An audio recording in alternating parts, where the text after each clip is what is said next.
just recorded last week.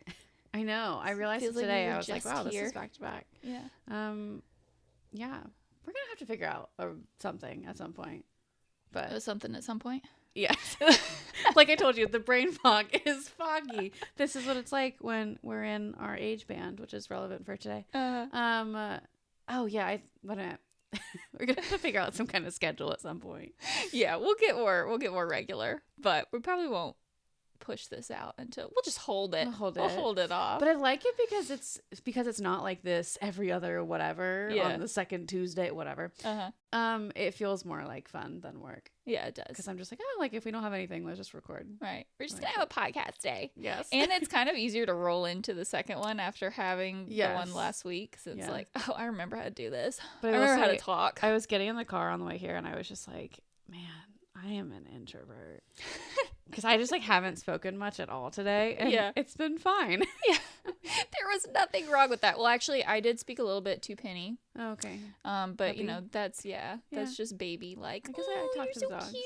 What are you doing? What's going on? But yes, welcome back to Couch Combos, where we break down the thoughts of the inner therapist. Absolutely. And today we have a fun topic, which is the quarter life crisis. Woo! And it's interesting because obviously last week we talked about imposter syndrome, which is kind of a universal. And I do think that, like, yes, we are specifically talking about like a quarter life kind of time, which is typically in your 20s ish. But I do think that a lot of the themes that we will discuss today are pretty across the board, kind of universal, and things that everyone can relate to, even if you're not there yet or you've already passed that point too. Right. Just transition periods that are happening every decade. Also, I can tell I'm really tired today because I keep talking with my hands. Like extra hand movement. Yes. Here we are. Just adding the spice onto it. Absolutely. So when we talk about our 20s and our 30s. We're going to break it down into like different categories because obviously just thinking about that band of time is very overwhelming. So we'll definitely break it down into like the common like feelings that people get. So the first one being identity development, because I feel like, I don't know about you, but I feel like everyone's like, oh, that time of your life is when you have to find yourself. Find inner meaning. Yes. It's also in all the movies. We're like, I'm going to go off and have my time and go wild and discover I'm going to travel, backpack through Europe and do all the things. Yeah. Absolutely. So finding identity. I can't even think of, I wasn't processing my life as having an identity at 20s. Because when I think about it, okay, so that's senior year of college. Yeah. When you're in your 20s. Yes, because you typically graduate when you're like 21 ish. Yeah. I was young for everything. Me too. So we have the young birthdays. We're a little off. Yeah. So around then, but yes. I don't know. I think of that time as like figuring it out, like being thrown in the deep end, like you said, not necessarily establishing your identity, at least in the early 20s. Right. But just kind of surviving. But I do think that's typically around the time where you learn about some potentially problematic parts of your past in your childhood. Of like maybe if you're like in college and visiting back home, it's like, oh wait, I don't actually agree with this, or ooh, that left a mark. Like that's not what I expected, or that was weird, because by that point you've lived on your own for a couple of years. Typically, you know, not everyone has the same experience, but I know for us, we had lived on our own for 4 years. So then you're navigating between going back home where they still look at you as like a child, but then you go to college where like you just like doing the things. You're straight adulting in probably more ways than one. But yeah, I think it was the time where I was recognizing that I wasn't who I was before. Yeah. But I don't think in my brain I was actually recognizing that. I think I started to realize in undergrad that I disagreed with certain things that like my parents did or said. Yeah. And none of it, I was very like privileged in this aspect. None of it was extreme and none of it was like a make it or break it kind of mentality. Right. But there were certain things where like I remember like hearing them talk about just like random topics or opinions. And I would be like, oh, I don't actually agree with this. And at first I just didn't say anything because I was home visiting. But in time I would be like, no, I don't agree. Or I would set a boundary of like, I would appreciate if we don't talk about that, or if we just don't speak like this and things like that. Also just because of generational differences too, that can be a big thing.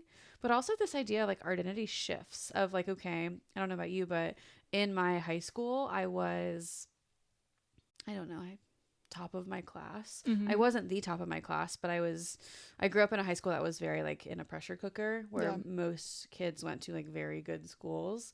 So I had like over a 4.0. I was taking all the AP classes. So like I graduated college early, because I had so many credits, and I even tried to stretch my degree and I still left early. And so I went from this like really smart academic athlete in high school to I literally didn't matter in college. I was one of so many kids at a giant university. So it's a tough identity shift. And a giant university at massive. And also like I realized culturally things were different because obviously I was with kids from all different parts of not only the state but the world at UGA too. So I think that time of your life is just one of those where it's like, okay, I guess I'm going to figure out who I am, and you almost don't even have a choice. Yeah, which is hard. Yeah. Well, and okay, when I think of like my experience, it's similar but also very different. Very different. Mine was based a lot in athletics, of course, like grades at PC were very important, so that didn't really change much, but it was a difference in so many cultures because on our tennis team we had people from Spain, Germany, like let me think, where else? Oh gosh, probably everywhere. Where is it? Sweden, and just like all over the place. And so they were coming in and we were having these conversations. They're like, no, that's backwards. I'm like, no, what you're talking about is backwards. So that's probably the prime time when I realized, oh, not everyone thinks like we think, because going from Rome, which is very conservative South, to PC, which is also very conservative South, even though it's a liberal arts school, that was my first interaction with a different culture in that capacity. And then going over to Spain and being like, whoa, they have siestas. Something that's so nice. I want a nap during the day. But even just coming down to like relationships and how relationships are dealt with. Well, I feel like that doesn't just exist in your early 20s either. It's pretty much across the board. You're constantly outgrowing identities and gaining new ones. Like you are no longer this like high school student. You're a college student. And then all of a sudden you're no longer a college or a grad student. And it's like, well, what now? When I even remember the decision to go to grad school, I remember sitting down and being like, do I want to put pause on my personal life? Because that's what it is. Yeah. And I remember there was part of me that felt like I lost some of my 20s because of grad school. It's self-inflicted. But then I obviously lost a lot of it to COVID, as you did as well. Right. And once in a while, I get kind of petty and I'm like, man, I didn't really have 20s, which is fine. Yeah. I'm fine with that. I feel like it was a lot of work. The 20s were a lot of work. Right. You know, I mean, well, we'll get into this in a second, but a lot of work, and then also my first time with a lot of play. Yeah. Which was interesting. That's very true. Yeah. So it's kind of like the difference between, okay, I'm moving from athlete to then full-time student, but also at a big school, and first time ever like truly getting after the college social town. Life. Yeah. And then to, oh my gosh, I gotta work now? Yeah. Like what? And all basically at the same time too. Yeah. Within like months of each other. Right. And that was the hard part for me because I was like, okay, I'm going to like put a pause in my personal life, going to go to grad school. And even at that time I was like, I guess I'll be a therapist. Sounds good. I got in. I'll figure it out. Because I know I talked about it in our first episode. I didn't know anything that I wanted to do with my life. I just knew I didn't want to teach. But it was like I'll just figure it out. I stayed in my same college town, but then I had to shift my identity again of, okay, I'm the undergrad student to the grad student, literally in the same city. So then I genuinely like shifted the places I went to. Yeah. Because then I felt either too young or too old to be wherever I was all the time. Totally. Yeah. And then also you bring in like chronic illness, like trauma, all the things. Thankfully I was so honestly like so privileged in the fact that I had some anxiety kind of things popping up, but mainly mine was all like ripped muscles. It was never like things that could not be just like fixed, but even in that I think about how much that changed me of just a part of my body breaking down. And we were talking about it yesterday, that like we've hit that moment where like things are just changing in our bodies, and it's like, what's going on? Why are you attacking me in this capacity? And so then that comes in of determining who I am based off of these changes that are making me think about my life a little bit differently. And this idea of like, who am I? I mean, that's like the age-old question that I think everyone asks themselves all the time, and they might want to as well. Yeah. And it's the idea of, okay, like, who am I? How in the world do I figure it out? Like, how do I decide what my values are, and who decides what my values are, and what do I think is important in my life? And you're basically at this like all you can eat values buffet all the time, and it's like, well, what do I grab? And going from like, oh, should I eat the pudding or should I have the crab legs? It's like they could go on a huge spectrum of, okay, what do I decide? Absolutely. And how do I decide it? And how do I know if it's the right choice? And what's this going to make me into as a human adult thing? And also knowing no matter what, whatever choice you make, someone's not going to like it. Right. And That's having to come to the reality of however I am and whoever I am, it might not be someone's cup of tea, but it's okay. That's a hard one for me. The Let Them. When did that book come out? I don't know, but I know Mel Robbins, who like coined the Let Them theory, is blowing up online. Yeah, she is. Which also I love it because I think that she's got great things to say, but I also know she's not credentialed. Like she's not a licensed therapist. She's not a psychologist, psychiatrist, nothing. Yeah. I think she got like credentials to be a life coach, which doesn't have any board. There's no standards or anything. It's just kind of free reign. Right. But like, again, it's a title. Yeah. Whatever. But sometimes I'm like, you are very like, you have a lot of influence over people. Just, I don't know. I think I'm just really anxious in that way sometimes. I'm like, whew, too much responsibility. Platform, I know. Yeah. Well, with that, we can look at like some tools, some therapist tools when navigating who are we, what are we, where are we right now, going from 20 to 30, which seems, okay, that's a decade. But if you think about it, oh my gosh, all the change that's happened in the past 10 years of our life. 20-year-old me. Ooh, girl. I look back at some Snapchat stories and I'm like, I do too. I actually just sent one of my friends the other day. Facebook sent me like a 9 years ago. And it was in front of my old sorority house. And it was a picture. And I was like, oh my, that is just the things I would tell her if I could. Yeah, for sure. Made me a little bit nauseous looking back on like my 21st birthday and be like, whoa, that's who I was. I will say I was also just like, though, like, oh, be nicer to yourself. Like, come on now. Like, so many things. She was picking herself apart at that time, and I was like, oh, your knees don't pop when you get out of bed. Be grateful. Just kidding.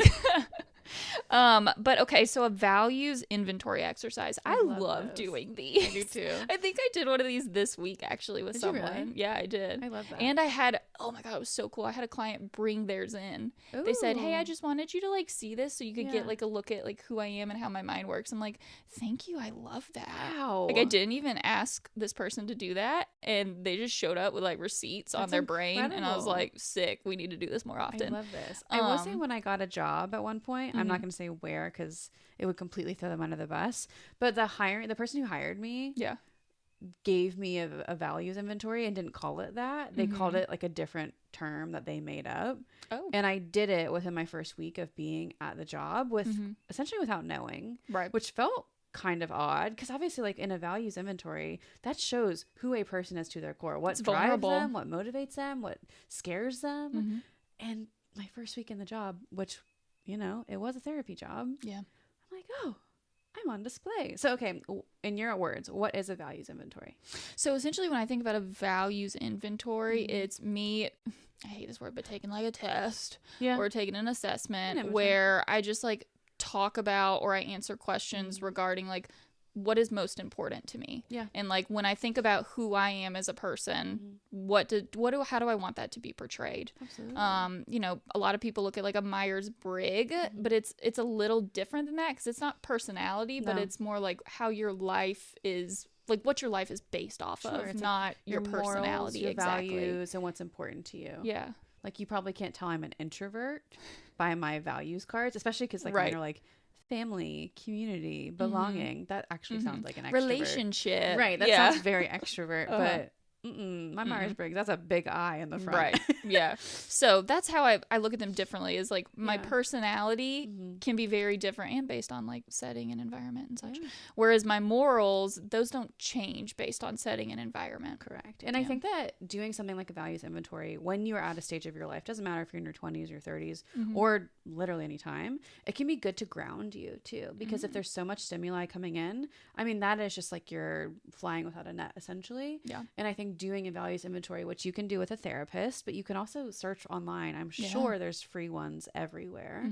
You might have to put in your email and you might get some spam, but like just mark it as spam and delete it. Right. It can be really helpful for you to say like, you know what? I know these are like my core principles and this is what I am internally, what does that look like in terms of my behavior and my actions?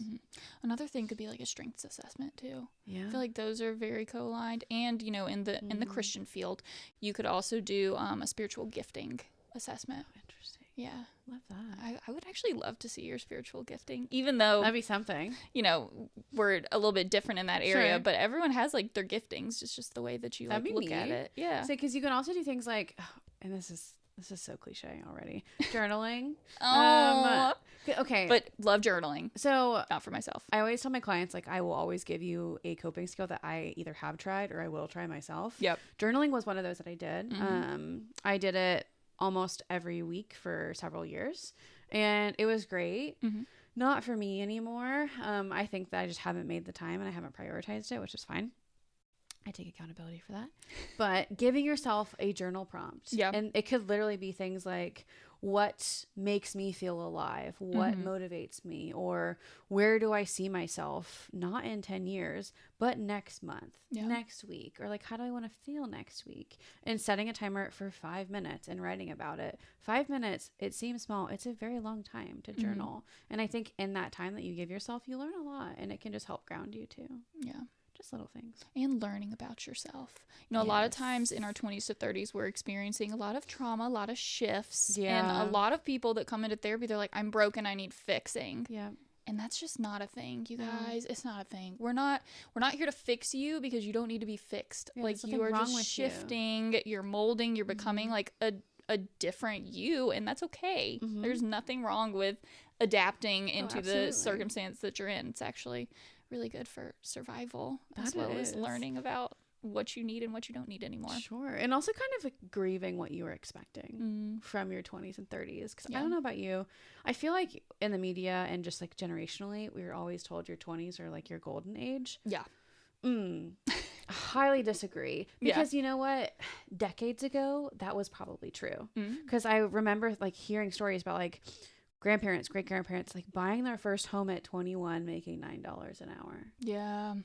In what and saying, the sad part is like right now, what 21-year-old making $9 an hour can rent an apartment, right? And can get approved for an apartment, especially near Atlanta. Oh yeah, absolutely not. So it's one of those where I think that it's so deep seated in our culture that people still expect, like, wait, my 20s haven't been this like wild time. I haven't been able to spread my wings and get settled. It's because it's not realistic anymore. And so it's really redefining, what do I want out of this time? And maybe it's not, I'm going to do this and do this by this time, and we'll get to that later. But instead it's like, you know what? I want to figure out who I am and do that by living, by branching out. So as we are, not to age us, but as we are exiting our 20s, seasoned, as we are gaining wisdom in this decade of our life, what is an identity from your 20s that's just no longer like fits? I hope it's I'm gonna no longer be a chameleon. That was one that I have done forever, which I actually do recognize as a trauma response. Right. Not that I've been through this like complex trauma over time, but I think that was my stress response, was a fawn of being aggressively neutral and just like conforming to any situation. And I did that all throughout high school and all throughout college. And so I always had little pockets of people that I worked with and that I was, cordial with, but I never had that sense of belonging or sense of identity. So I think, oh gosh, me in my early 20s or even 20, I had no idea what I was doing or who I was, but I was always helping a lot of people. And I wouldn't say I was anyone's first call if they needed help, but I was one of their first calls. Not because we were close, but because I was dependable. So I'd say that's something that I no longer identify with. I'm not a chameleon by any means anymore. I just say because I'm lazy and I don't want to like transform. I'm too tired for that. What about you? So mine is not that deep. But I'm no longer like in my 20s and even like early to mid 20s. That was when I hit like my party girl stage. I do remember. Like I was going to like EDM festivals yes, I know how to shuffle. And the candy bracelet. Painted my nails like black. It was wearing like sparkles and all that stuff, which was so fun. The photo of you when you had these like fun combat boots on and your hair was in like cool like bubble braids. Oh yeah, like I was in front of a tie-dye tapestry. Yes. Like, which is hilarious to look at me now and be like, whoa, I don't even know if my hair could braid it right. My roommate literally says, you have the most capsule wardrobe I've ever seen with all the neutrals. She craves color in my wardrobe. But so like changing from that's just not who I am anymore. Like I don't want to go out every weekend. I don't want to like be around people every weekend really. Like I'm cool with chilling with my guy, watching TV, typically like crime involved, and then like reading or doing a paint by numbers. I love that. So okay, when did you realize you were allowed to redefine who you were? Oh gosh. Okay, so I think that probably started when we went into grad school, because that was the first time I was getting any information regarding like identity. Yes, identity. Quite frankly, like even in my psych classes at school, it was very much like facts based. Yeah. Like here's how the brain works. Here's certain theories. Where this was the first time we were having to include it into our lives. Yeah. So I was like, oh wow, yeah, this is a thing that happens. So I would say it started out beginning of grad school, but then I really like came into it my first year of teaching, because I started and I was like, okay, I'm gonna do private practice. That's what I got my degree in. We're gonna do it, and I was like, okay, so I'm not really like feeling this. This isn't working very well. Well, I know my mom was a teacher, so I'll try and be a teacher. So then I tried to do that, and I was like, Caroline, who are you trying to be right now? Like I enjoy teaching, and I feel like I'm a pretty good teacher, but it's just not life-giving. Yeah. And then moving into school counseling. So it was like in that process of figuring out like I don't have to do any of this. I don't have to conform or have the same jobs as my parents. Because I thought, like, maybe I should go into chiropractic. And I was like, why would I want to be a chiropractor?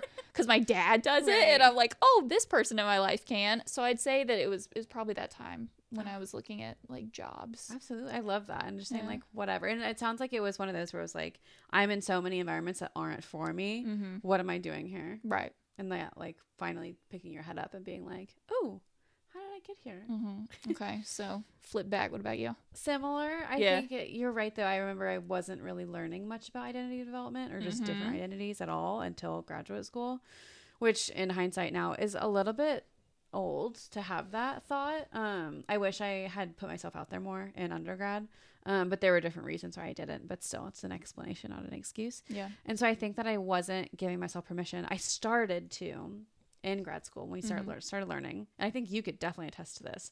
I didn't actually redefine who I was until after I ended my long-term relationship. Yes. Exclamation point. Because that was like the last remaining glimpse of me younger, me conforming. And I think at that point I was still trying and I was people pleasing. And after I ended that relationship, I stopped and it was great. And then here we are today. So moving into relationships and life and grad school and all the things and timelines. Oh, the timeline. It is just brutal. Dude.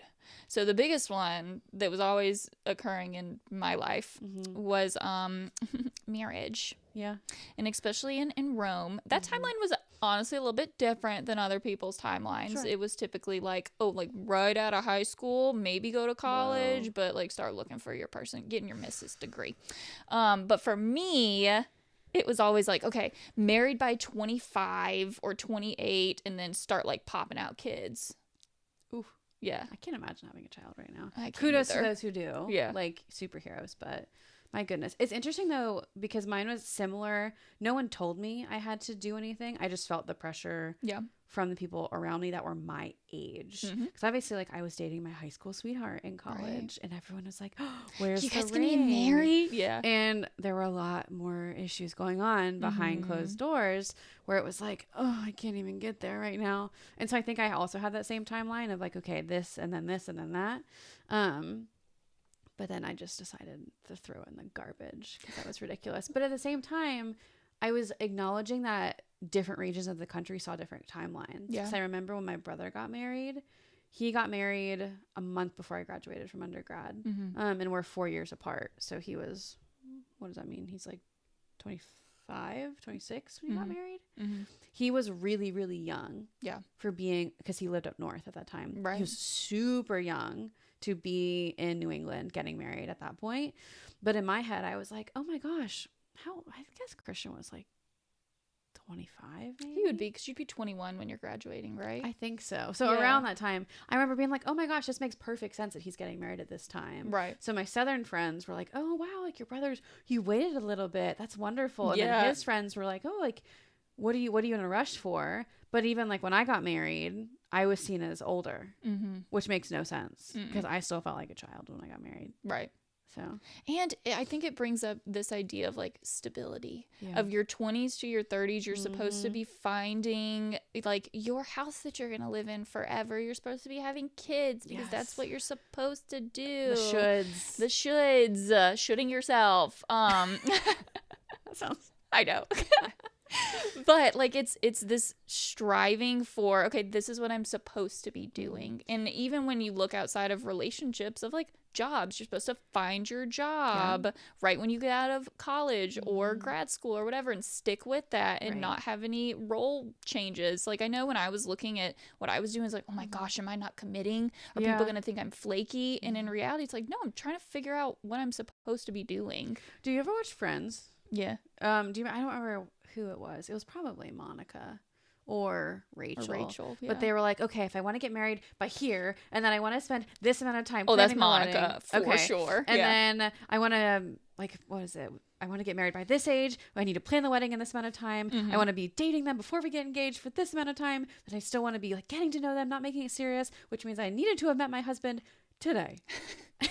That's what it feels like. Yeah. And I feel like what makes it so much worse is social media. Because everyone is in such different stages of life in their 20s and now in their like early to mid 30s.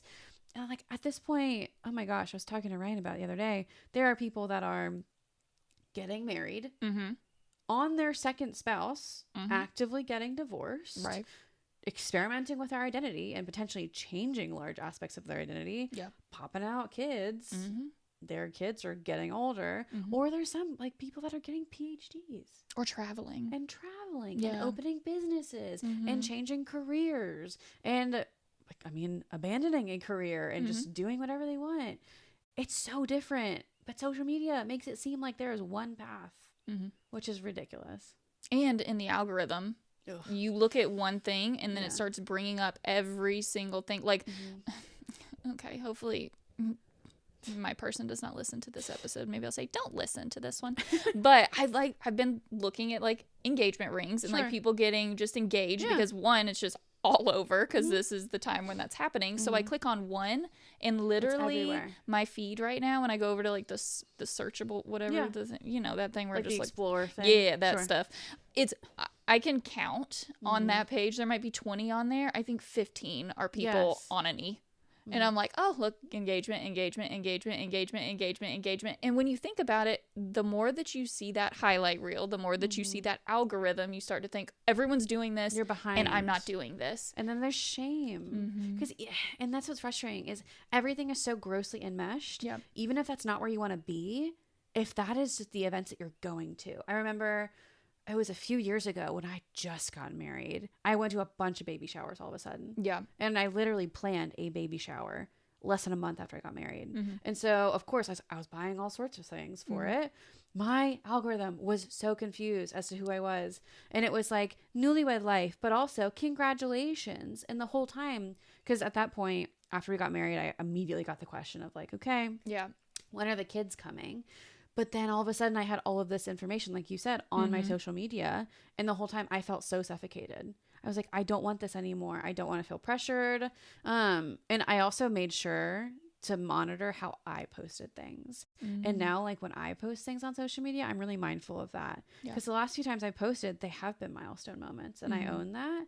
But I'm also trying to be like, why would I be posting right now? Yeah. Is it just for other people's eyes? Because I'm trying to think about me 5 years ago or me 5 years from now. I don't want to hurt people. I just want to be authentic though. Yeah. Right, because you can still like celebrate your own milestones, but also you said my algorithm was so confused about who I was. And I heard that, I was like, oh my gosh. Yeah. Like, that's crazy that that's a thing that we have to talk about now. It's terrifying. Of like, my algorithm doesn't know who I am or what's going on. Well, and also like, why is it that getting engaged, getting married, having children is more celebrated than opening a business, getting more degrees, traveling? Like, which is funny because when I was in college, this was so random. I got a fish, but like, okay, as a college student, that was a big deal because it wasn't in grad school, it was an undergrad. Oof. And I just remember I was in my college apartment in my little at the time. One of the coolest people I know. She's amazing. I really love her to death. But she was over, and I don't know, maybe she was with me when I got it, or she was like, she came over or something. But we were talking about it, and I was like, man, like, I want to celebrate getting my fish. Because again, I paid for it with my own money that I was working for, and I was in charge of something other than myself. Yeah. And I was keeping it alive. It later died, but that's besides the point. Right. I literally made a birth announcement for it, and I posted it on Facebook. That is such a Sarah thing. That also just shows, like, it was like the 20 teens early. That you posted on Facebook. That I posted on Facebook. Yeah. And it was literally like, it's a boy. Here's my fish. So silly. But at the same time, that would never fly now. I mean, I was in Greek life. I was like president of a nonprofit at that point. Yeah. But people were like, that's amazing. Good job. That wouldn't fly now for a college student, unfortunately. Yeah. But it's like, why don't we celebrate these things? Why don't we celebrate keeping a plant alive? Oh, that would be a huge feat in this office. Oh, I know. Or just like little things like, ooh, like I did my taxes on time this year, or I figured out what taxes are, or I'm getting my degree, or ooh, I abandoned my career and I started something I actually like. Why can't we celebrate that as much as we celebrate like marital status too? I saw something that people are doing now, and it's a bring your own celebration party. Oh, I love that. So you throw a party and everyone gets to bring whatever they're celebrating for. And like, what a perfect way to just honor like where you are right now in your timeline. Sure. Because okay, there's this whole idea of this is what it's supposed to be. Yep. You should do this.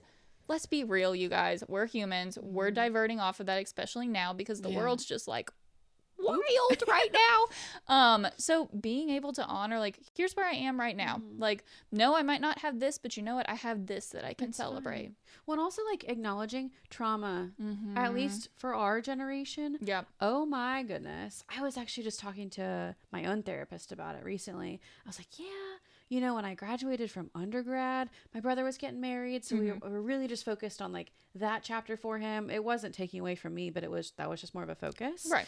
And then grad school, the world shut down. And then I got engaged. A lot of death was happening around me. Then I got married and more death was happening around me. And so we were talking about all of those things. And we have to acknowledge trauma will change our timeline. It could escalate and accelerate a timeline for a lot of people. It could delay it, or it could completely divert anything you want to do all the time. And acknowledging that and not penalizing yourself and using your terminology from last episode of like, it's not good or bad, it just is. Yeah.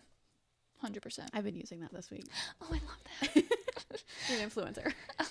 Love it. So what do we do? How do we change this? How do we fix this? How do we, reconnect with ourselves? And first one that I think about is like rewriting the timeline. I love it. I love to do this with clients. Yeah. So you write down your initial timeline that you thought that you were going to have, or that you're like at age 10 when you were scrapbooking. Yes. Did you have a scrapbook? Did you scrapbook? I didn't for myself, but I did for like events and vacations and stuff. Yeah, I'm not surprised by that answer. Yeah. But yes, so like what you scrapbooked or all of those like, they're not K-pop, but I can't think of what they're called. Those little magazines that had all those celebrities in them. Gosh, like, they were really bright. Oh, yes. You get like the posters from them.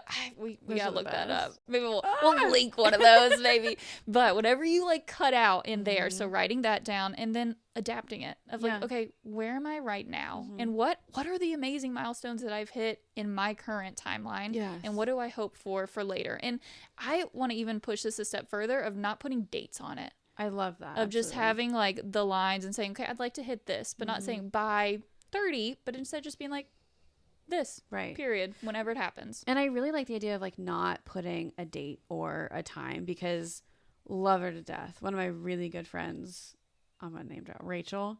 Rachel. She was like has a very involved family who were like asking her like, okay, when are these things happening? Mm-hmm. It's also, she's got a Jewish family, so right. that's just very common, to be like, all right, when are the grandchildren happening? Things like that.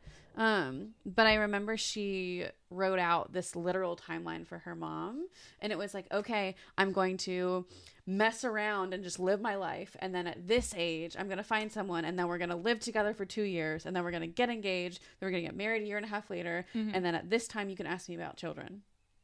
And I do remember, I think it was like when she was getting married, her mom posted the timeline on Facebook. And I think Rachel made like a little star that's like, you are here. And she was so excited to move the star along. But it's one of those where it's like, hey, like, what if we remade her timeline and take away like the data, take away the numbers, and just say like, okay, when it feels right, and that's it. Because even asking yourself, if you had this timeline in your head, who put it there and why? Because sometimes it's us, but sometimes it's somebody else too. Yeah. So changing it from like an expectation to a desire. Yes. You know? I'd say, and also I know that we mentioned it earlier, cleansing your social media. Ooh. Block. Cleanse it, unfollow. Mute. Yes. Like if you don't want to just like fully take the dive and let them go, just mute them. Mute it. I didn't realize I could do that until like a couple years ago, that you can just mute people and then they don't even know. It's incredible. Yeah. And it's so cleansing to the mind to just be able to be like, okay, I know I can get on this and I can see the things I need to see while also, and this is a part of me and my people pleasing, while also not hurting people's feelings that I blocked and or deleted them. I actually had the same thought this morning because I like saw like a story of something and I was like, I don't love this. I can't unfollow this person because I can never get away with that in my personal life. But I think I'm going to mute this. But that's okay. Like, 'cause at the end of the day, social media is whatever you want it to be. And we have to understand other people will be doing the same thing. Yeah. And you have to protect your peace at the end of the day. Right. And it doesn't necessarily have anything to do with them. No. It's for us. Absolutely. Like, we're doing this for us. It's like putting a fence outside of your yard. Yeah. Usually it's to keep your dogs in. Yeah, there it is. It's not to like keep people out. It's to make sure, I'm thinking about my dogs right now. It's so that they don't go frolic around the neighborhood. It's so Penny doesn't run in front of a flipping car. No.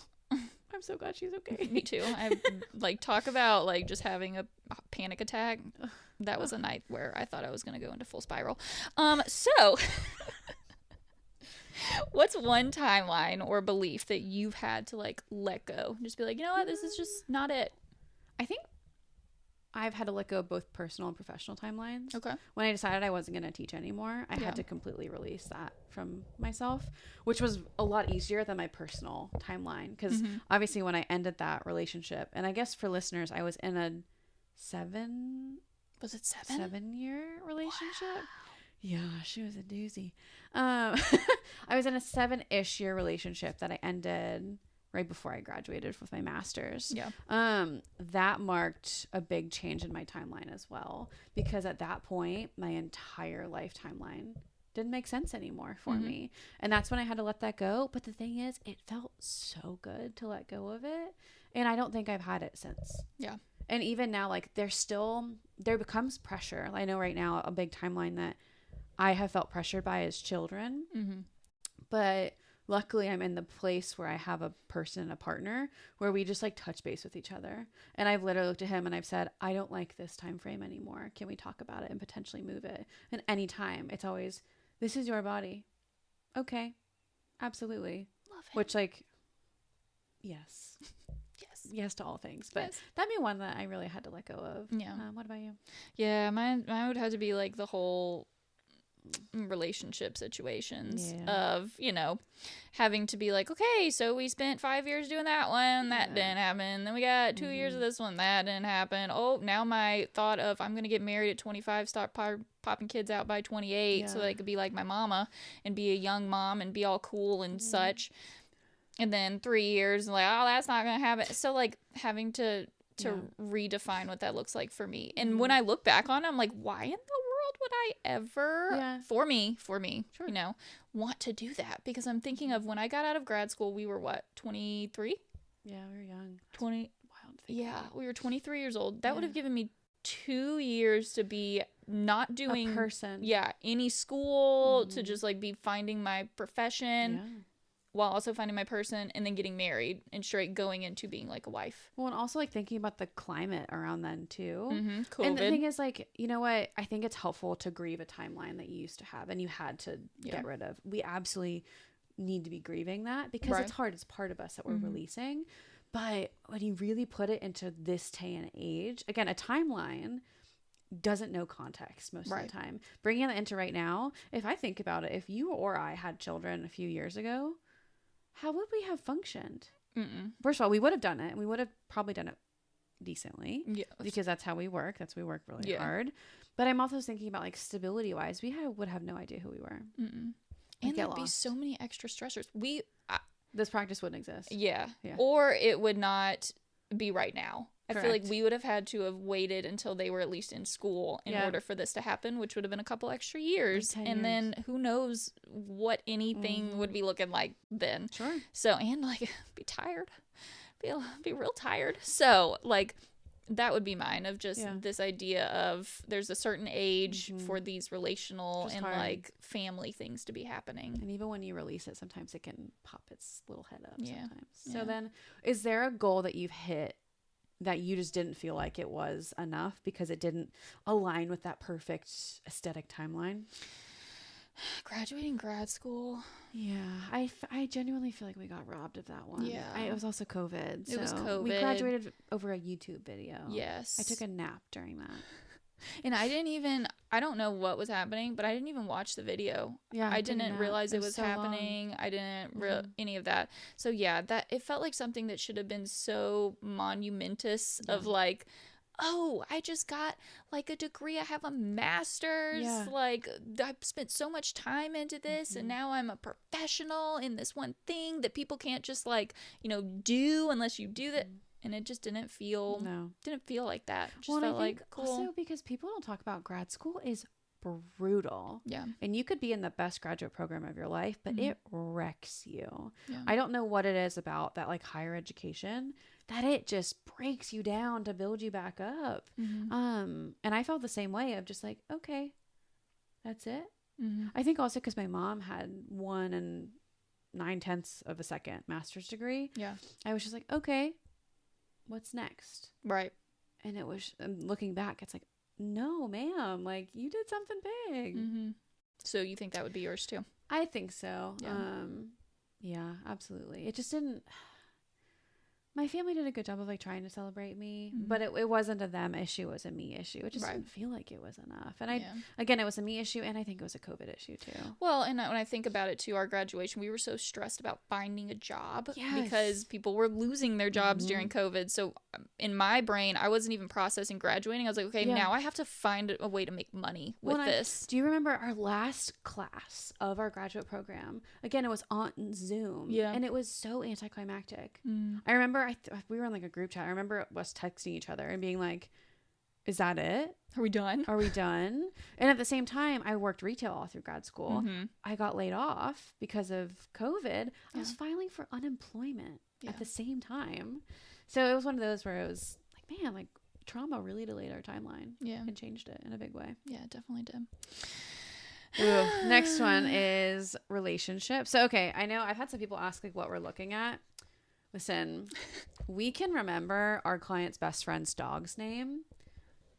So we need to write this down so we can remember what we're wanting to talk about today. Yes, with notes sometimes. Yes, and I hope everyone realizes that we do go off script more often than not. But this just helps us stay on track because I also can be a little bit tangential. Yeah, we can end up on a whole different topic if we don't stick to our bullet points. Yes. So okay, relationships.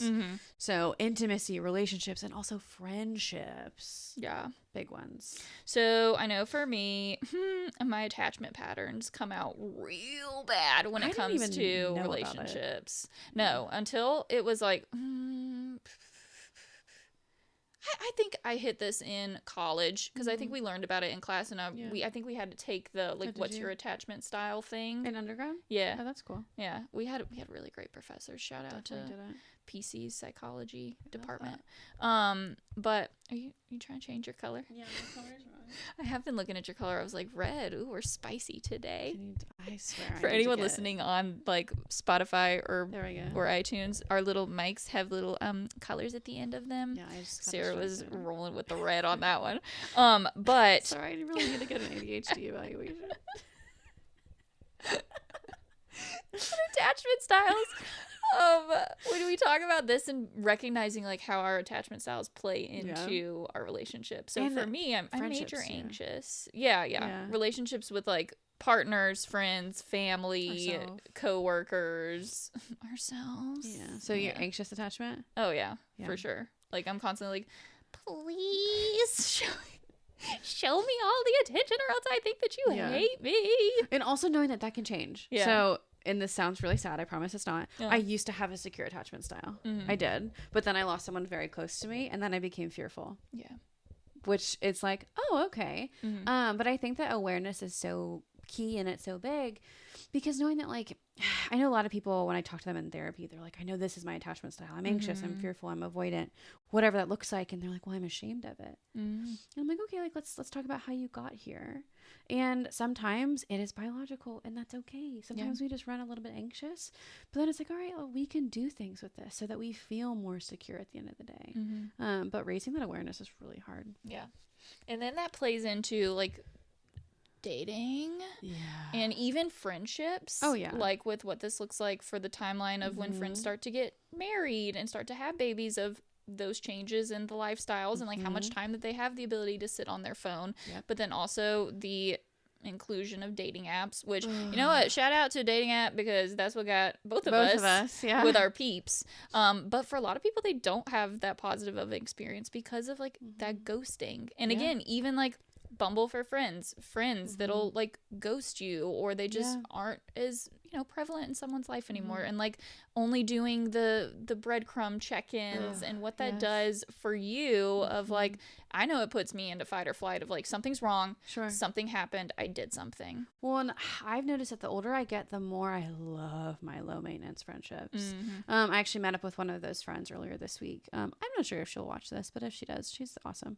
I met up with her and I probably see her once every like year or two because we're both, I mean, she lives in Atlanta, so it's not like we're super far away. Yeah. But again, like she's a social worker. She's really busy, works odd hours because she works with kids. But it's one of those where it's like, I know nothing's wrong. And it's lovely. And I really appreciate it. And I even I told her this week, I was like, I think about you all the time.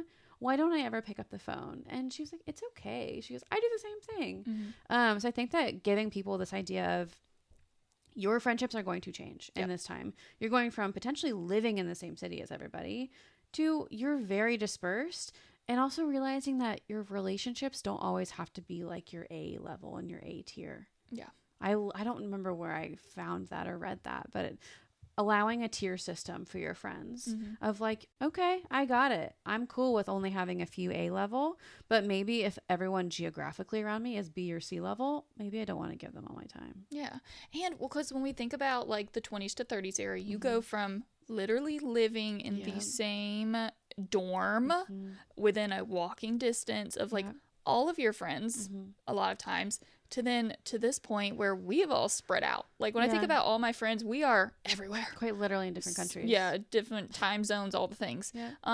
And I know automatically my nervous system goes to, we haven't talked, I hope everything's okay. Yeah. But recognizing that like, that's okay. Like I have to tell myself and tell other people of like, just because I am not reaching out daily does not mean that I do not care about you. Daily. Yeah. Whoa. Yeah. I had a couple peeps that were like, we need to be like talking like at least a week, not daily. That's a bit aggressive, but, which I do have some friends that I talk to daily because we'll do like check-ins or whatever, but, and like Instagram memes. Yeah. Love those. But like recognizing that just because we're not talking daily, weekly, sometimes even monthly, things are okay. It's just part of life. And even like giving yourself permission to outgrow a friendship because it happens. And it's so hard. And I'm a firm believer that friendship breakups are way worse than relationship breakups. Yeah. Outgrowing a friend is so hard, but it's okay. It's all right. And the thing is, some friends are seasonal. And that's all right. Like there's nothing wrong with that too. And I think a lot of people they meet someone, they're like, all right, this is my person for life. Yeah. and I was actually thinking about this morning, my like high school best friend, I think if we had been friends now, we would have been like lifelongers. But it didn't work, and that's okay, because I also like follow her on social media still, and I talk to my mom about her all the time. I'm like, did you see what Julie was doing? Like, this looks amazing. Like, she's killing it, and I'm so excited for her. Yeah. But it's okay if it's seasonal. It's not a you thing. It's just a life thing. Yeah. But then when it comes to dating, it's a little different. It can be definitely a little different. And this next one, I feel majorly. This is something that we'll talk about soon. But the difference between a spark and a survival response. Yeah. And that, to me, in my brain, even thinking about the difference between anxiety and excitement. Yeah. Because it's kind of very similar. It actually is received the same in the brain. Yeah. So, like, being able to differentiate between those things, at one point I couldn't.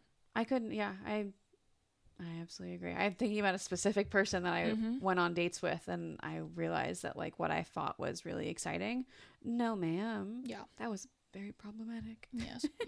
So being able to like sit with that feeling is hard of, okay, is this boring, or am I like feeling a sense of balance versus is this a spark and I'm feeling like love and excitement about this, or are we going through some stuff, some trauma, some experience? Even like acknowledging that now in this day and age, dating is a mind game. Yeah. And asking yourself, am I willing to play the game? And if you're not, that's okay. You can still find someone. You can still date. Yeah. But it just seems like, and I've been around certain like circles of people that I've realized recently, I'm like, I don't love this. It's like, well, you should wait 90 minutes before you reply. Like, why? Yeah. Why? Or don't be too eager to reply. Yeah. It's like, that feels so inauthentic. Or it's like, well, wait 2 days before you text them. I'm like, yeah. Why? I'm going to forget in 20 minutes. So why not? So I think just acknowledging that there are different pressures, and the dating scene as a whole is highly toxic and not regulatory. And it's dangerous sometimes too. Trusting your intuition and taking your time, I think, is a big one, because especially the dating apps, I mean, you think about your swiping, it's so fast. Slow down. Yeah. And that's when you can help differentiate between, is it a spark or am I in survival mode? Yeah.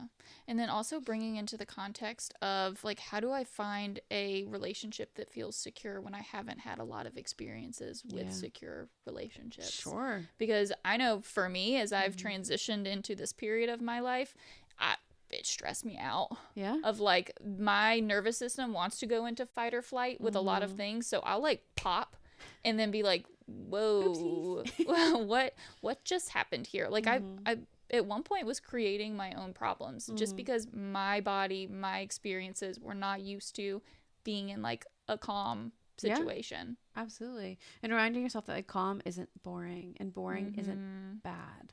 Right. It's okay. Yeah. And again, social media, it tells us that we have to be doing something every day, and every day has to look aesthetic, skydive, and exciting and groundbreaking.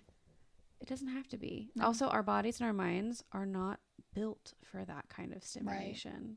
We need rest. Yes.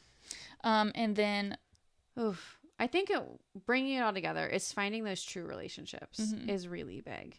So finding true romantic relationships and friendships too is really tough, and finding what will ground you in those things and being like, what am I looking for, and how am I okay navigating that space?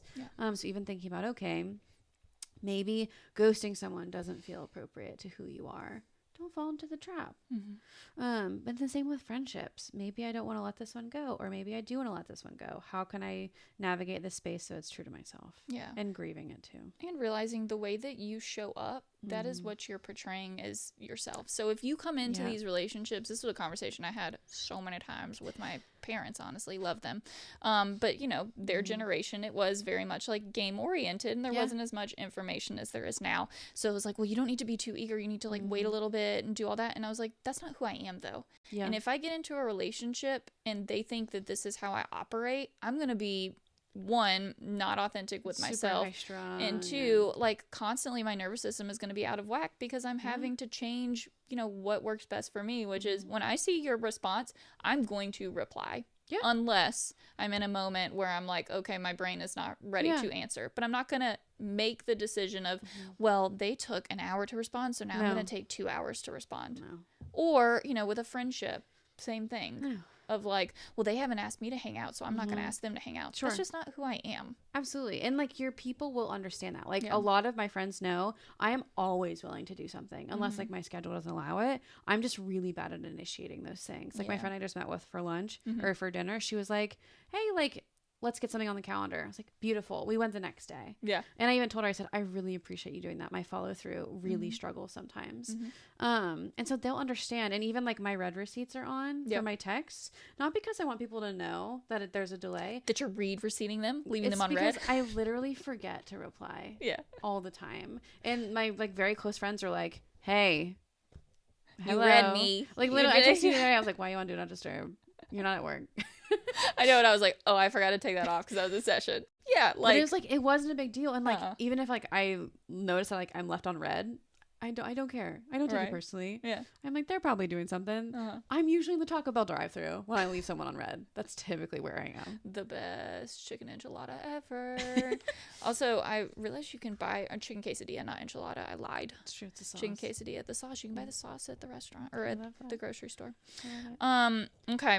Navigating the space. Yes. I know we talked about different tools in terms of like your nervous system. I think that the body scan we talked about in past episodes is a beautiful way of differentiating this. Is it attraction or is it anxiety? So really going from like the top down or bottom up and recognizing where's your body right now? Yeah. Is it tense or is it exhilarated? And identifying the differences between the two in your body.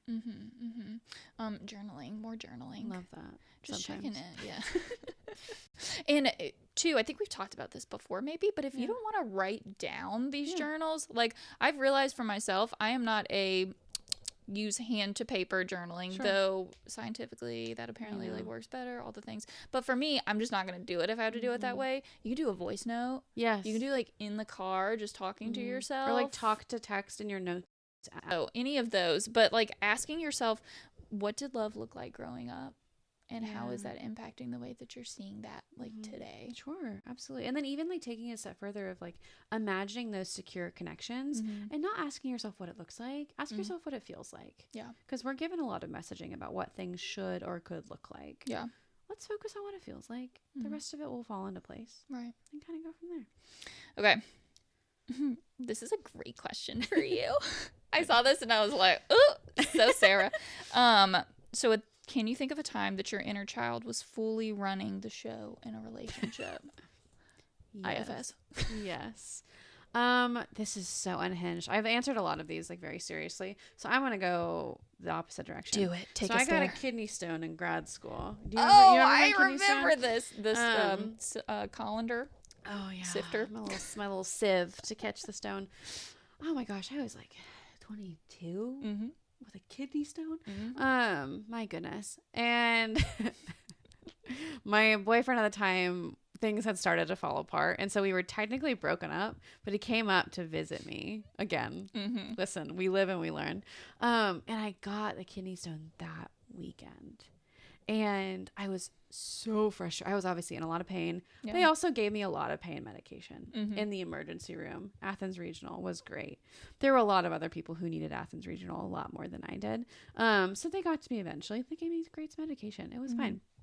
But I remember I was in the car with my kind of boyfriend, not boyfriend, don't know what he was at the time. Also having to explain to my parents of like, I texted them. I said, hey, I'm in the emergency room. Also, this person is here with me. And obviously he didn't live in that city. And they were just like, why is he there in emergency room? But I remember we were in the car leaving the ER. I was driving back to my apartment while he was driving me because I was a little loopy. And I was passing my sorority house on the way. And I'm like absolutely loaded with medication, not in my right mind, passing my sorority house with a kidney stone and a referral to a urologist as a woman in her early 20s. Right. And I just remember thinking, where am I? What is happening? And who is this man with me? And literally I was like, we're going to go to Taco Bell and then we're going to go to Arby's. Then I'm going to go home and we're not really going to talk to each other again. Okay. So we're not, And we're not going to talk to each other, okay? So we went and we drove through because I was like, I want this from Taco Bell, but I really want the fries and the cookies from Arby's. They were next to each other and on the east side. Yeah, it makes sense. So we did that, but I loved it because, I mean, I think it was obviously like pain medication induced. My inner child was like having a fun time. Yeah. Being like, Sarah, what are you doing, ma'am? I want some good snacks and to get away from this man. So she was running the show. Nice. And I don't blame her. Yeah. That was one of my favorite nights. What about you? Oh, man. So my little inner child, and I'm processing this a little bit differently. When I think of, you know, my childhood, I was very much like a people pleaser, very much like I want everything to be perfect. Yeah. I want to be cared for. I want all of these things. And let me just say, every relationship, she ran the show, but we're going to pick one time. Absolutely. So I was in college. And there's this one specific match. And if this person is listening, one, I just want to start and apologize by saying, like, I am so sorry that I made you do this and that I made you feel this amount of pressure, because realizing that was so much freaking pressure for you. But I digress. So we were playing Charleston Southern, and it came down to my match for us to either win or lose the entire match, because, you know, in tennis it works with every court that you win, you get a point, you get a certain amount of points, you win the match, that kind of thing. Well, it came down to me. Oh dear. Can you imagine something like that happening to me? I can. It's just an absolute ball of stress. Yep. Like, I probably could have thrown up and pooed myself in the same point if I could have, and didn't have to actually play the sport. So we're doing this, and I remember looking at this person, and before, like, when they would show up, I would always want them to sit behind my court, because I felt like I needed support. Yeah. And so I would always say, like, sit behind my court when you get there, because I need someone to, like, cheer me on. I need someone to show me a little bit of, like, verbal affirmation, give me all the things.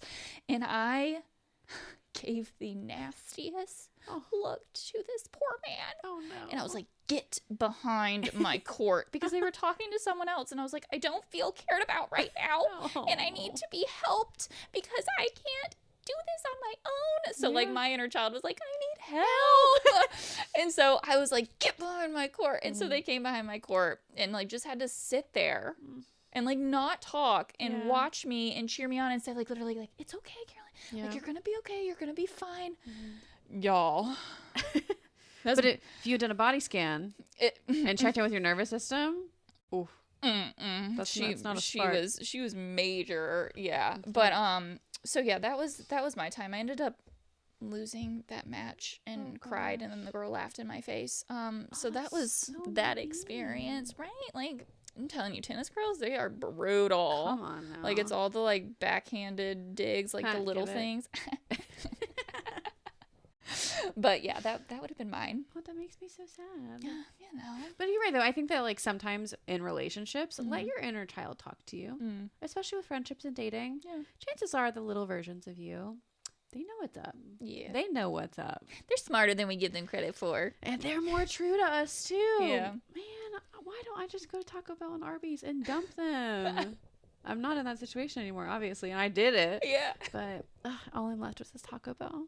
And a great husband. So, you know, little me is like, it worked out. He's like, finally, you listened to me.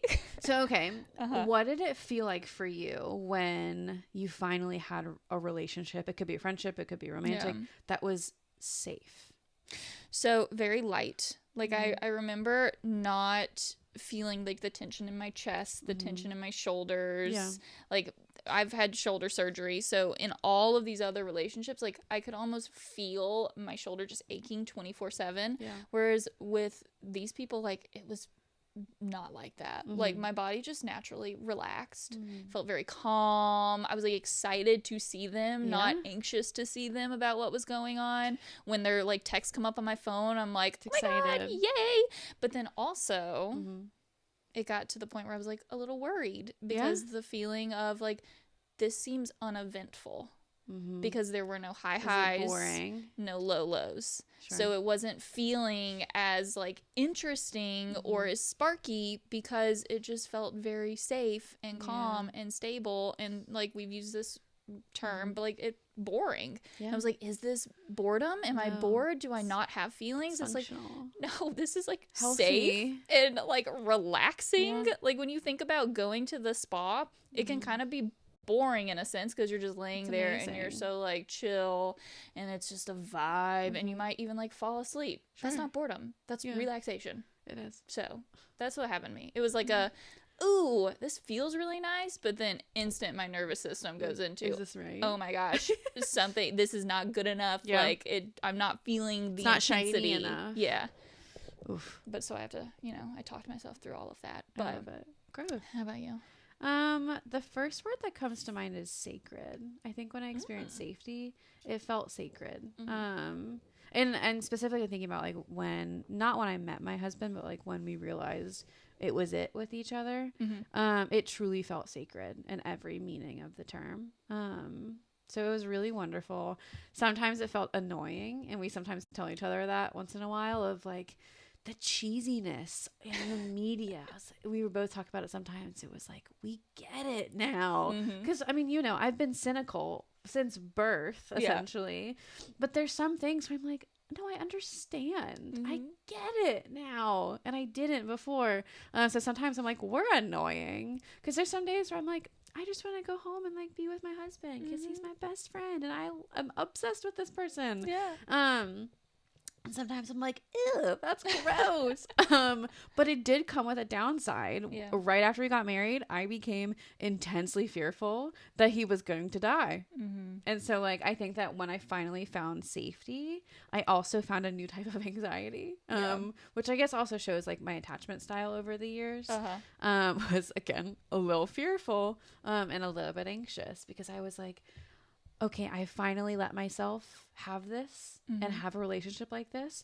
What if life happens? Yeah. So that's just an ongoing work in progress, but sacred. I love that.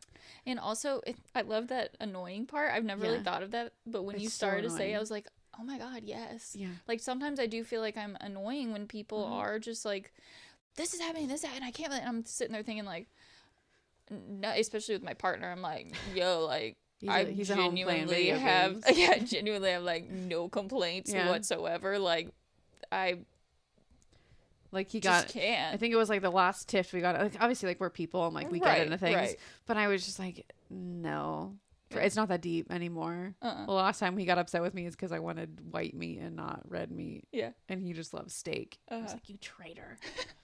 And it typically lasts like 5 minutes. It's like a 5 seconds, 15-minute conversation, maybe on the big stuff, quote unquote. Yeah. Instead of days long, it's like there's bookends to it, and it's like, oh, that was literally it. So yeah, I get that for sure. So after relationships, you're gonna love this one: burnout, work stress, and capitalism. I'm going to make that like my buzzword. We should do a game. Every time we say capitalism in a podcast, do something. We can't say what the somethings are because it'll change. We can't do it. What is it? Jimmy Fallon? Is it Jimmy Fallon or Jimmy? There's someone. One of them. Someone where they have like the word of the day and you do something. Oh, I love that. Yeah. Incredible. So, okay. And I think this is talking about like the hustle culture and how chronic stress is normalized in this stage of life where you're identifying who you are. Yeah. And I think it's actually, we have a different perspective because we're starting a business and we're running our own business in this same age band of like identity development. Because I remember we were just talking about this yesterday or the day before. I don't know. Time is weird. Where it was like, okay, like in our first year in our own business, like we're just going to be grinding. We're just going to be working really, really hard. And then we don't have to as much anymore, hopefully. Right. But it's this idea of like, sometimes there's this idea of chronic stress can look like drive and ambition, which, it's not that it can't be that, but why chalk it up to just ambition or drive? Sometimes chronic stress is so much drive, it's unhealthy. Yeah. So why don't we acknowledge that? Right. And it's the idea of the more that you work and the more that you give to your state, to your country, that like you're more valuable because you're making more and you're doing more. Yeah. And it's also like mental load. And I'm really glad that like things like the mental load are brought up in conversation now. Yeah. And it's something I really am passionate about in my personal life too, is acknowledging, and for people that don't realize, your mental load is just the steady stream of thoughts that you have in your mind of, well, I have to do this and this. It's like your ongoing to-do lists. And I just remember thinking about in college, I would make these like sticky notes on my computer, and every sticky note would be a different color. And I'd have one for school, one for life, and one for like, I ran a nonprofit. So the nonprofit I was running. And then I think I had like an extracurricular miscellaneous note. And combining all this together would be your mental load of like, what is it that you're constantly juggling? And it's not just running a practice. It's having a life. It could be upkeeping a household. It could be renovating a home. It could be raising kids. It could be so many other things. I think people forget just how much they're constantly putting on themselves. Yeah. And we make those seem so little too. Yes. Like I had a client, they were talking about their kid and like not forgetting a uniform. And they're saying like, it seems like such a small thing. But if you think about it, everything that comes after forgetting a uniform for someone in their sports, like they might not get to play for that day. Yep. They then are embarrassed. And it's like, we put so little time and effort and thought into recognizing that we're dealing with those small things all the time, and they pile up in our brain, even if they're functioning like in the background. Yep. Okay. So neurodivergence, neurospiciness, and all of it shows up in your like working world and in just like work stress. I know for me, I've always been identified as neurodivergent, but it showed up as giftedness. I think I was identified as gifted in kindergarten or first grade. I was really, really young when I was identified like that.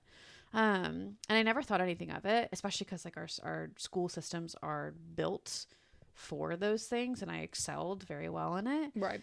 But I just remember after grad school and I started working, I was like, what is happening to my brain? I was like, I'm doing so many things all the time. And I also realized I am abnormally productive in very short spurts of time. And obviously in our graduate program, I was like, is this mania?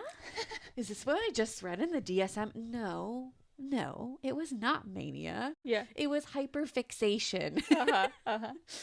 And looking at it as like, you know, a lot of times with things that include like productivity, executive functioning is a huge source of that. And some of us are not great at executive functioning. No. And a lot of times we look at that, especially with kids. You mentioned like younger elementary school. Yeah. We say like, oh, well, they're just like not on grade level. Sure. They're not whatever. It's like, no, they just genuinely have to be taught how to do executive functioning skills. Where there's other people who know how to put like sticky notes on their computer with all of the colors that's going to help them. Or for me, like a calendar and having my boxes and being able to jot everything down. And some people don't know how to do that, and bringing that into context of it looks very different, and we're all very different in the way that we process and how we can be productive. But there's typically one way that is seen as the end all be all of, oh, you are a successful human, and that looks differently on a timeline. And this like disgusting idea of the more productive you are, the more you're worth. And like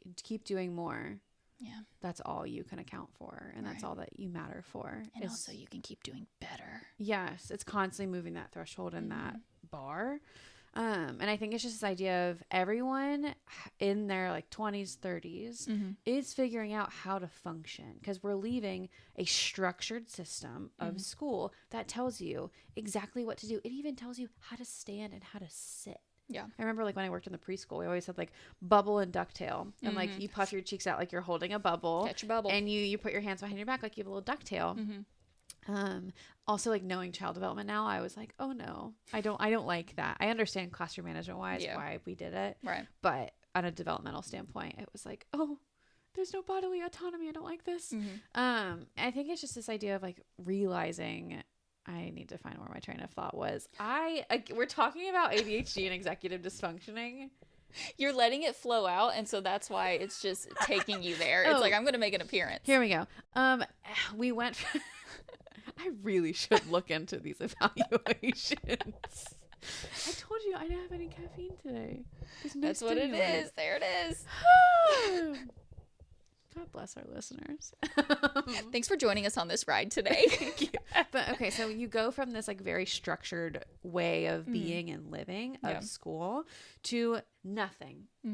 absolutely nothing outside of school in your working world. So I think it's just giving yourself and other people space of saying like, we're all just figuring out how to function. Yeah. And like we said, like that's when things like ADHD, depression, anxiety, that's when it can pop up. Let's acknowledge it for what it is. We don't have to judge it. If it doesn't fit into these systems that you were used to, doesn't mean that it's necessarily bad.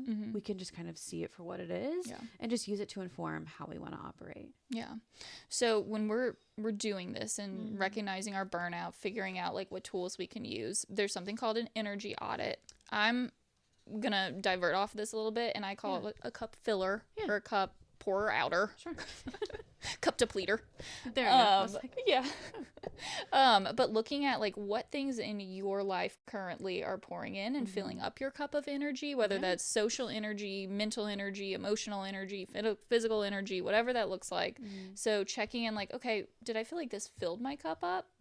Is this a, 10 on the energy level where I feel like this is positively, you know what? Nope, switch. Not going to say positively, but helpfully. Is that a word? Helpfully?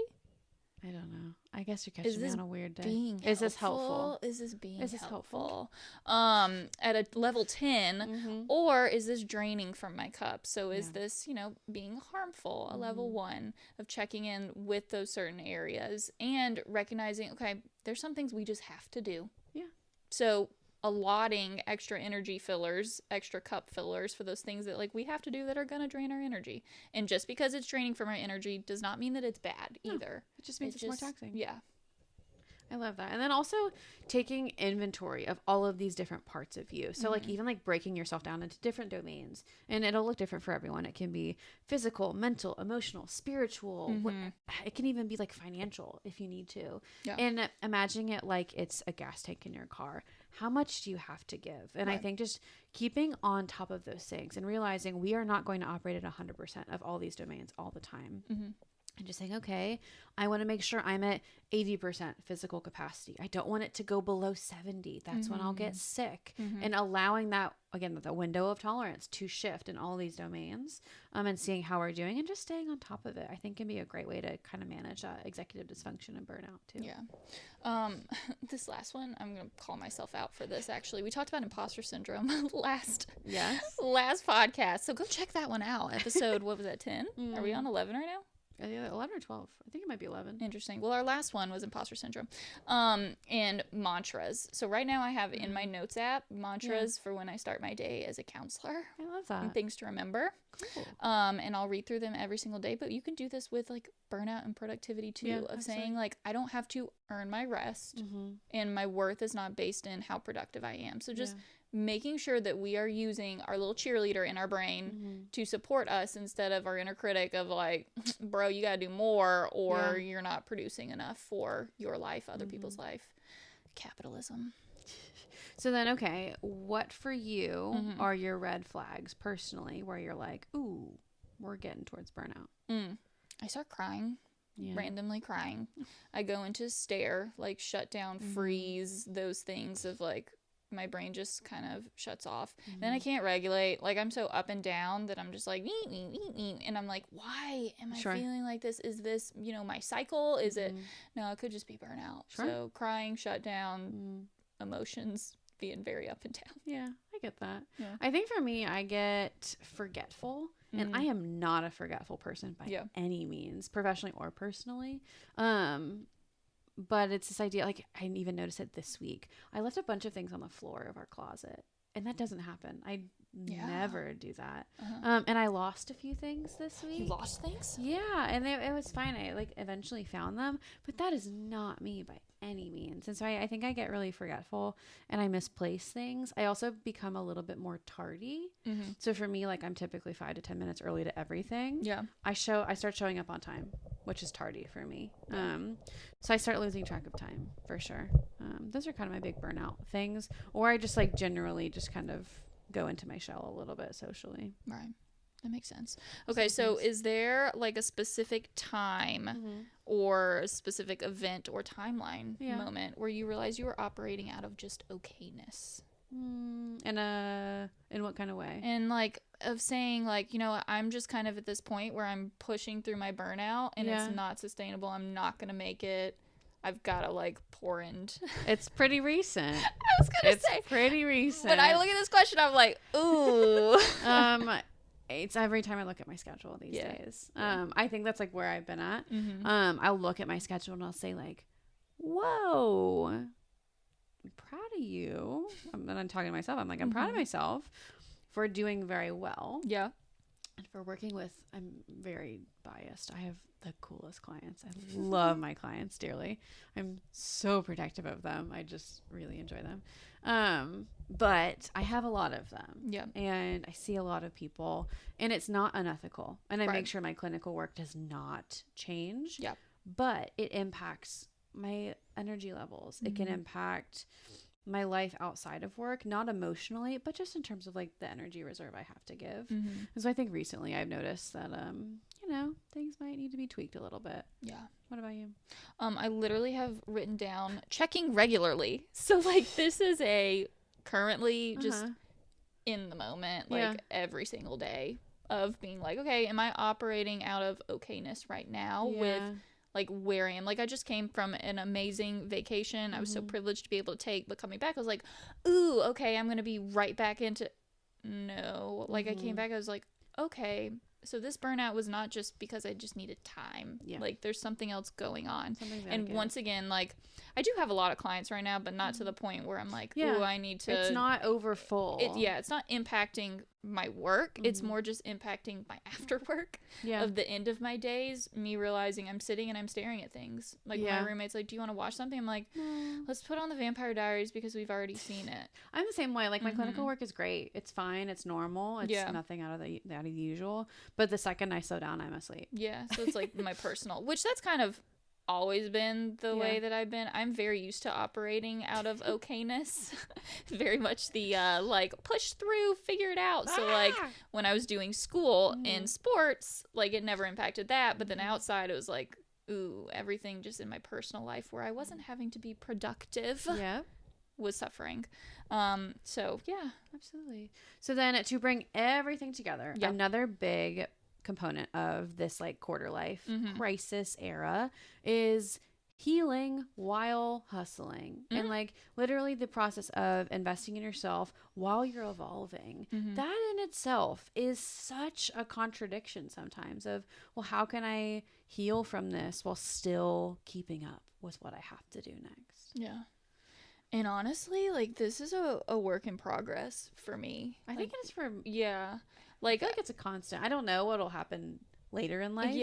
But I imagine based on what I've heard, it might be like a forever thing. Because evolving. Figuring out how to manage this is probably one of my biggest learning curves right now. Sure. Well, even like therapy. It's like being a student of therapy and being in therapy. I was actually just at dinner last night. We were all talking about therapy, and not in terms of like my job, but like all of us as clients. Like we were all just talking about our therapists and like what we were learning and what we were working on. Well, first of all, I loved that conversation, and I literally looked at everybody and I was like, I'm gonna sound like I'm on the clock right now. I promise I'm not. I'm so proud of us. I was like, I'm so proud of us for like, even though we all have very successful careers and all of us have successful careers that are very labor intensive and time intensive, we're still pouring into ourselves in that way, and we're with each other. We're taking time to go be with each other and have dinner. So things like that, and this idea of like, what is it like to be engaged and involved in therapy when you're also trying to pay your rent, making sure the dishes in your sink don't pile up, making sure you do laundry, wash your sheets every week, every 2 weeks, like whatever that looks like. It can be taxing. And bro, like messy. Like therapy can be so messy, and it can feel like you leave and you're like, oh, this is a lot I feel worse. Like this is a lot of change. I'm stressed. But that's because you are genuinely having to rewire your brain, your feelings, your way of life, your nervous system, all the things. And that's change. And change can kind of like feel pretty crappy sometimes. Sure. And it's so cliche, But I'm going to say it, healing isn't linear. Yeah. Like regression is part of healing. And I think people kind of see that as like the black sheep of healing is regression. It's not. If anything, it helps you confirm or deny your value system and what you want out of healing. And so just reminding yourself of if you feel like you're taking a few steps backward, before you kind of add on that blame or shame, just remind yourself that this is part of the process too. We can be accountable if that was valid, but at the same time it's really part of what we're doing. I like to look at it as like an upward spiral of though we may come back around for things, it doesn't mean that you're like going down. We're still spiraling upwards of like every time we're readdressing a topic, going back over something else, that doesn't mean that you're regressing. It just means that you're like growing in a different way, progressing in a different way, looking at it a different light. Well, and even like finding calm in chaos, because in what I've learned through like going through that stage of life and all of these kind of life chapters, there's always going to be chaos. There's always going to be something, and everyone also always has something. Find your calm. And if it's not there, create it. And the thing is, no one's going to do it for you. Yeah. And that might sound like cold or tough love, but it's true. Because if things feel chaotic, you have to create that stability and that calmness for yourself. And if someone else does it for you, like that might not feel as healing. So it's this idea of like, okay, practicing self-compassion, finding rituals that mean something to you, finding things that ground you physically and mentally, and kind of finding that I'm going to take a second to breathe, even in the midst of chaos. Yeah. And like I wish there was a magic wand that we could just like boop touch you and be like, go into a bubble, look at that, you are healed. But even addressing healing in a different way, instead of like, okay, I'm doing this to get better, but instead I'm doing this to become like my true authentic self. So I'm like realigning with who I am in this moment, in this timeline of like who I was when I was in my 20s. We got to readdress that because she ain't the same. Like, and she's not showing up. Be for real. Yeah. Be for real with yourself. There's no good clinical jargon for that. Yeah. Like, just being real and acknowledging that healing is not going to look like what Instagram says. It's not going to look like what a textbook says. Yeah. Ideally, it would. In our current age, it's messy. Yeah. Be for real. It's okay. Maybe healing looks like you clean out the messiness in your literal messiness in your car once a week or once a month. Maybe it looks like you brush your teeth today. You have a hair wash day. And everything shower day. Oh, it's great healing. So then things we can do to help with this healing while hustling stage of life. I love the idea of like figuring out self-care on your worst days and almost like giving yourself that, not a pass, but again, be for real with yourself and being like, you know what, on my worst days, I can still show up for myself through brushing my teeth, through making my bed every day and making sure that my basic needs are met, things like that. And I love that too, because we talked about this with self-care before, of the amount of stress and pressure that you put on yourself when you think that self-care has to be like, oh my gosh, a yoga class or just like a 10-mile run, when in reality it could genuinely be like, I'm gonna wear my favorite sweatshirt today because it makes me feel great, or like I'm gonna make sure I have enough water. For me, self-care recently looked like I excused myself during a session with a client to use the restroom. Wow. Yeah. Groundbreaking. Oh, I know. But the thing is, it like, feels like you can't, like, that feels like something we shouldn't do, is like, how dare us go to the bathroom, or even say like, hey, you go on in, I'm going to use the bathroom, I'll be right there. Like, no, you got to be sitting in that chair ready. But like, when in reality, I was working with a client on a creative intervention where it was literal work time. Yeah. And I was like, hey, like, do you mind if I step out and go use the restroom real quick? Of course. You're like, absolutely. I'm literally doing something right now. Right. I've literally done that once in my career. Yeah. I don't think I've ever done it ever. Exactly. I'm sitting here thinking about that. I'm like, I don't think I've ever done that. Yeah. And it's like, why would I not? It's maybe 90 seconds. Or sometimes I feel like I have to drink, like, I can't drink water unless they currently have some kind of like beverage near them. You know, it's like, it's acceptable because they're drinking in the session, so I can drink in session. I drink in session for sure. I just don't eat in session. Yeah. Okay, so next one's like real life reparenting. So asking yourself in those stressful moments, like, what would a supportive, healing, helpful parent say to me right now in this moment? I love that. And even if it helps, I do this myself. I ask myself, if my nephews were here, if a child that I cared about, if they were here, what would I do? Because for me, like, I just practice better compassion towards the boys than I do myself sometimes. I'm like, oh, like, if my little guy was here, my little buddy, he's almost 4, great age to have this exercise. I'm like, oh, like, what would I want? And what would I want to show him? So, reparenting. Love that. Then gentle self-tracking. I think that there's some apps that are actually really helpful for this. But even something like writing out a checklist for your day of not something wild, but if it matters to you, make your bed, put on something that you feel comfortable in, taking care of your hygiene, giving yourself a nutrient-dense meal, embracing movement if you want to, and checking those things off, tracking what you're doing, also so that you can revisit and be like, even on my rough day, I just did that, and that's a lot to be proud of. Yeah. And even if you don't want to do it like proactively, like having a list, do it after. Add it as you do it, because then it's like, ooh, I did that, and then I did that, pouring into my cup, all of those things. And wow, does that feel like productive in a great way? Absolutely. Of, you know, I'm not adding to capitalism, I'm adding to myself. Oh, we need to have a whole... Maybe that's one of our names, like capitalism. So, okay, to kind of land everything. Yes. What is something you learned in therapy that changed your 20s? Okay, so loved my therapist, Alice. Shout out, girl. She taught me Brene Brown, shame versus guilt. Oh, and this idea of, because your girl was carrying a lot of shame, thinking of it as guilt, when in reality, okay, so when we look at the difference between shame versus guilt, shame is believing that because I did something, I'm a bad person. Like, this defines who I am. Whereas guilt's just like, okay, this thing happened and I feel bad that this happened. I didn't even realize in my 20s, this was late, mid-20s, I think I was like 24, 25, maybe something like that. Of recognizing that just because something happens, that doesn't mean that I'm a bad person. Yeah. I connected the two all the time. I did not like differentiate those things. And that has helped me so much with being able to take that out of myself, is like, I'm not a bad person because I made a mistake. I love that. I just made a mistake. I love it. And I can have guilt, you know, a healthy amount of guilt without, you know, self-deprecating all of those things, and say like, I'm so sorry, and not meaning that I'm just crap. I mean, yeah. So that was my like big in my own therapy moment where I was like, oh wow, my world just like got brighter for a second there. Sure.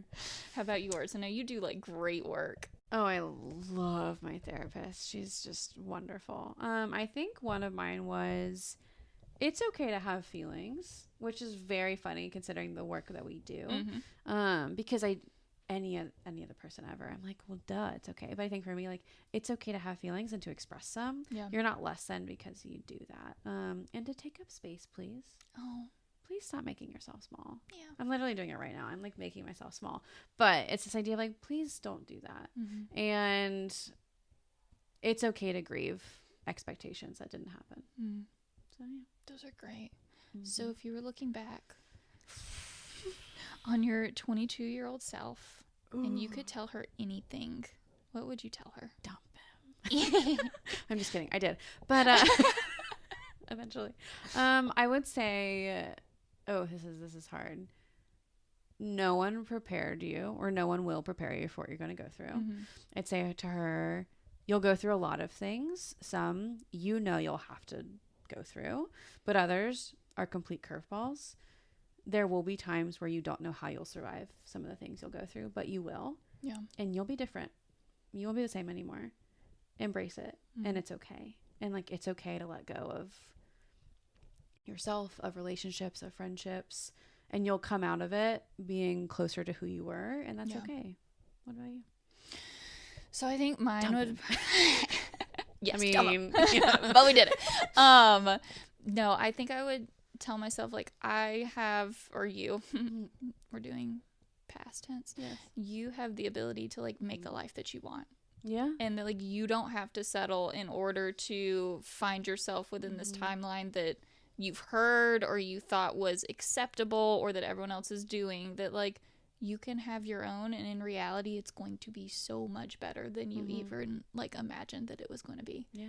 And it's gonna suck getting there sometimes, but on the other end you're gonna be like, oh my gosh, praise God. Absolutely. And that, like, I have the strength to do that, because I know back then I didn't feel like I had the strength to make those changes that I knew I needed to make. Capable of more than you realize. Yes. So saying like, girl, you got it. Trust me and do it. I love that. So I wanted to end things with a quote that I found that I loved, and I'm going to hold it up because I don't have glasses on and I'm obviously scatterbrained. Okay, it is, your new life is going to cost you your old one. It's going to cost you your comfort zone and your sense of direction. It's going to cost you relationships and friends. It's going to cost you being liked and understood. But it doesn't matter, because the people who are meant for you are going to meet you on the other side, and you're going to build a new comfort zone around the person you're becoming.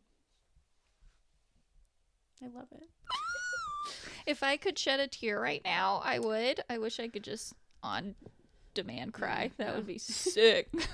But like 100%, that also the way that you read that, I was like, she should read like inspirational books. It's from read alouds with kids. So I will say, if you are listening to this and you are either in this time of, you feel like it's like a quarter life crisis, you've just left it, or you're still just, it doesn't matter how you are, maybe you're any age, you're wondering, who am I?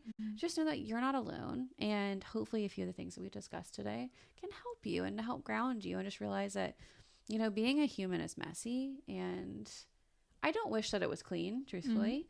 I think that everything happens how it needs to, but it's not without its own side effects. Just know, like, you don't have to navigate it alone. Right. And your peeps are going to be there for you and on the other side. And if they're not, then they weren't yours in the first place. Correct. Like, you got to be authentically you, and those who are ready for that, they're going to stick with you. That they will. Yeah. Look at us. But anywho, thanks for listening to us. I know I feel like every time we're just getting more and more comfy, so we just kind of let it ride. Yeah, I like it. I like it too. It's very authentic and real. And that's our goal with this. And per usual, Couch Convos is not a substitute for therapy. If you find that you are in crisis or in dire need of mental health services, please call 911-988 or visit your closest emergency room. Yeah. And please, if you liked our video, our Spotify, our iTunes, all the things, make sure that you, follow us on Instagram. We are at Soul Haven. Is it counseling? Yeah. Or Couch Convos, the pod. But also like and subscribe and like comment. We'd love to hear from you guys. We try and check that very regularly so that we can engage and do all the things. But yes, like and subscribe for us. We love you guys, and we'll check back in with y'all next time. Bye.